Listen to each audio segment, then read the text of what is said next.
As we approach training camp for the 2024-25 NHL season, you would expect trade rumors to die down a little, right? Wrong. One writer has provided us with a trade rumor update on Calgary Flames defenseman Rasmus Andersson, and it discusses why he is probably the next core piece to be on the way out. We're going to break it all down, but first I want to welcome you to Flames Digest. I am Mark Griffith. If you're new around here and you love the Flames, make sure you subscribe so you can stay up to date on all the latest news, updates, reports, and rumors revolving around your Calgary Flames. We would love to welcome you to the Flames Digest family. And let's dive straight in and talk about this trade rumor update that I spoke about in the intro, of course, and it revolves around the man himself, Rasmus Andersson. There have been plenty of trade rumors revolving Rasmus Andersson lately, pretty much ever since Markstrom and Mangiapane were traded away. The next one on the chopping block has been Big Raz, and it is just continuing here as we approach and are in late April, approaching September. So let's get into an article here from Dan Mount, NHL Rumors, Calgary Flames defenseman update. Defenseman singular, not pluralized. We're just talking about the one in this video. So let's break it down. It's time for another round of NHL rumors. We're nearing the month of September and the start of training camp. However, the rumors never stop during the summertime. We know that here on the channel better than anyone else. We've still got plenty of hot stove chatter around the league. The Calgary Flames are in the midst of making over their roster. This means there could be some moves yet to be made. Today's NHL Rumors takes a look at one defensive piece that could be in play. I wonder who it could possibly be.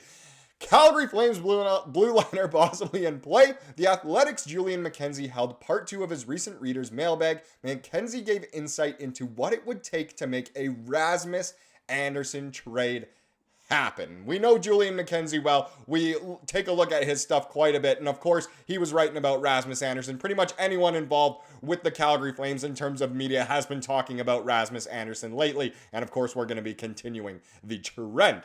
So, analysis. Andersson is seemingly the last blue liner standing of a group that once boasted Chris Tanev, Noah Hanifin, Nikita Zadorov, and Oliver Shillington. Yeah, you throw in Andersson in there. Remember, we had Goodbranson. Oh boy, I do miss that team. But 3 of those players, of course, have since been traded, and Oliver Shillington decided to sign with Colorado. Tanev and Zadorov have been on a couple teams since the Flames now, and Hanifin, of course, is with Vegas. But let's dive in. The 27-year-old has been at or near 50 points in 2 recent seasons and could be a piece other teams may look into. And even if the stats offensively weren't exactly what a lot of people wanted Andersson's to be, they were still pretty good, and he had an okay season last year. Not quite the supreme breakout we were hoping for with him having a bigger role, but either way, we know what he's all about. Calgary general manager Craig Conroy has been clearing out the roster as the team tries to retool. MacKenzie had mentioned that there was some chatter about a move around the time of the NHL draft. However, a deal would only happen if the right one came along. The same appears to be true according to Julian MacKenzie. Calgary really doesn't have a lot of tradable assets at this point. I don't know about that. Nazem Kadri wants to stay there and is 34 years old. Fair enough. And Jonathan Huberdeau has an albatross of a contract. Yes, it truly is one of a kind. This leaves Andersson as an asset that teams could be interested in. We've kind of known all of this. This isn't necessarily the update part. The update is that it's most likely, the biggest kind of. He's probably the next core player to move on, and I'll prove that in the next chapter with if the price is right.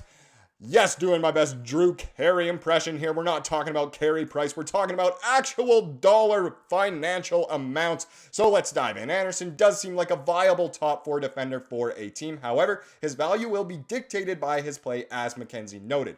We've seen the Malmo, Sweden native put together some strong seasons in Alberta. He also possesses plenty more value with the defensive group in flux. And honestly, if the Flames are smart, if Huska is on the same page as Craig Conroy, then Rasmus Andersson will have a very big role in this team this upcoming season. I'm talking, depending on how Weegar's doing, power play 1, power play 2 for sure, and at least 20, let's say 25 minutes of ice time per night. I would love to see that for Raz. Get his value as high as possible. And if not, it's not like he is completely out of, the Flames' plans for the future. He could be a very good defenseman to keep around. I personally would love to keep him around, but of course, if the price is right, we will make that trade.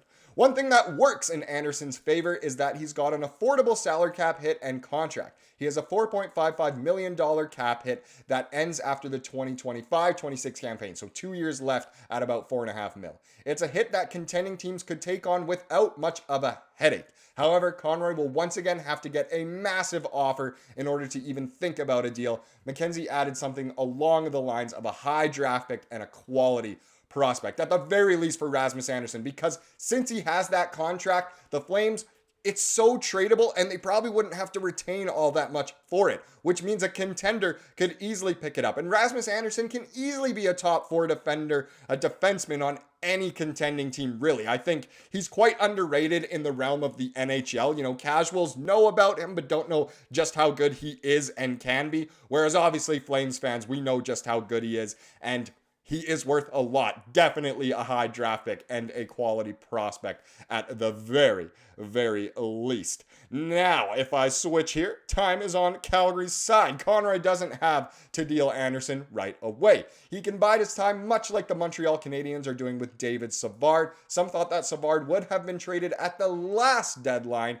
but the Habs decided to wait. And it's interesting because the Habs have since traded Jordan Harris. He was involved in the Patrick Laine trade. And Jordan Harris was a kind of similar situation. Not quite as established as a David Savard or Rasmus Andersson, but he's been dealt. So, you know, we're kind of mirroring each other here, the Flames and Habs a little bit. But it is true. Time is on Calgary's side when it comes to Andersson.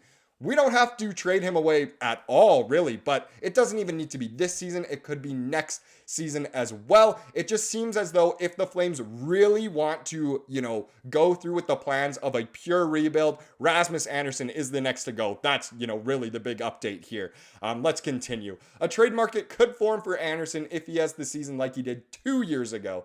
The demand could get some high that Conroy may not be able to ignore. Andersson's play will dictate if a team is willing to pay a high price to acquire him. However, time is on the Calgary's Flames side for the moment. It's almost like a broken record the way this article is written a little bit, and I know there are quite a few typos. I wasn't one that wrote it, but either way, it is true. The Flames should give him a big role so that he can play well, and you know what? If he's happy, maybe he'll want to stay. Maybe the Flames will keep him around, and who knows if the Flames will be playing well or not. If the Flames are bad, but Rasmus Andersson is playing well, then it will be the time to trade him and just totally go into full rebuild mode. It could be very, very exciting. We will just have to wait and see. Now let's wrap up this video with the comment of the day, and this one has to do with kind of just some of those potential options for moves that the Flames could make, you know, in the next couple of years as we're going through this transitional period, or makeover as this article called it. But I like this comment here from Mr. Watts. Mr. Watts said, the only reason I want us to do an offer sheet